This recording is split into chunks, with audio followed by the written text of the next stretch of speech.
Birthdays were supposed to mean something, laughter, family, moments that mattered. But mine? It felt more like a funeral. I sat across from my wife, Rachel, at our dining table, staring at the stack of divorce papers she had pushed toward me. No cake this year. No candles. Just silence and those papers. Sign them, she said, her voice flat, her eyes cold and unblinking. Be a man about it. Her words cut deeper than any fight we'd ever had. Be a man. After everything I'd sacrificed, the extra shifts, the endless effort to make her smile, the patience when she pulled away, this was how it ended. I picked up the pen, twirling it between my fingers. You couldn't wait one more day? I asked quietly. It's my birthday. She smirked. Exactly. You'll remember this one. That was the moment something inside me cracked, not with rage, but a calm, hollow acceptance. I had pleaded, reasoned, tried to remind her of what we once were, long before resentment swallowed us whole. But she'd made her decision long ago. So, I did what she asked.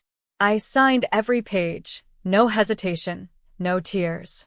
When I finished, I slid the papers back toward her and said, There, like a man. She didn't even glance at me, just stood up, grabbed her purse and walked out, her heels echoing down the hallway until there was nothing but silence. I sat there alone, pen still in hand, staring at the empty chair where she used to sit every morning with her coffee and that tired smile. That night, I didn't go out, didn't drink. I just sat in the dark, phone face down on the table, listening to the quiet hum of a house that no longer felt like home. The irony didn't escape me. Years ago, on this same date, she had promised me forever. Same day. Different ending. Around midnight, my phone buzzed. A message from her. Just one line. I didn't think you'd actually sign them. My thumb hovered over the screen when another message came in. We need to talk. It's not what you think. The next morning, my phone wouldn't stop vibrating. I ignored it at first, assuming it was birthday messages that had rolled in overnight. But then I saw her name, Clara, my soon-to-be ex-wife. The same woman who'd told me last night to sign like a man. Seeing her name again made my stomach twist. Against my better judgment, I opened her message. Ethan, I didn't mean what I said last night. I was angry. Can we talk? It felt like some cruel joke. After everything she'd done, humiliating me, making me feel like I wasn't enough, now she wanted to talk? I didn't reply. I didn't trust myself to. Instead, I got up, showered, and left the house. The silence there had become unbearable. Hours later, more messages came. Then another. Her tone had changed. I made a mistake, Ethan. I shouldn't have said those things. Please just hear me out. I wanted to delete it, to block her the way she'd shut me out for months before this.